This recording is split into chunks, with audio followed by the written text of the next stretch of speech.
নতুন বইয়ের মতোই ঘুমটা টেনে টি-20 সিরিজের ট্রফি উন্মোচন লিটন দাস ও শন মার্শের।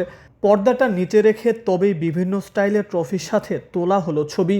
ট্রফি উন্মোচন শেষে সেই পর্দা নিচে থেকে কুড়িয়ে ট্রফির পাশে রেখে দুই হাত তুলে সাংবাদিকদের থামস আপ দেখিয়ে তবেই বিদায় নিলেন অজি ক্যাপ্টেন শন মার্শ।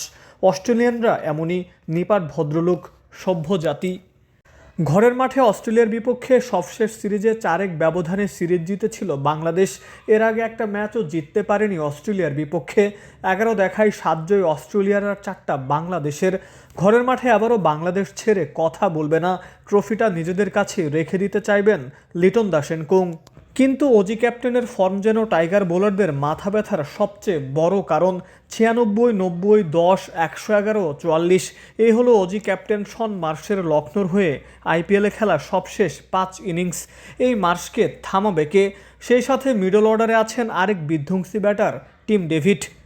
দুইজনে জ্বলে উঠলে টাইগার বোলারদের করতে হবে অসহায় আত্মসমর্পণ। তবে বাংলাদেশও ছেড়ে কথা বলবে না।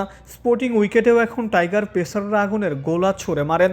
তাসকিন, রানা, মুস্তাফিজ, শরীফুলরা আছেন আগুনে ফর্মে। অজিদের তাই নিশ্চিন্তে থাকার সুযোগ নেই। Mukaddes Hossain, daily cricket.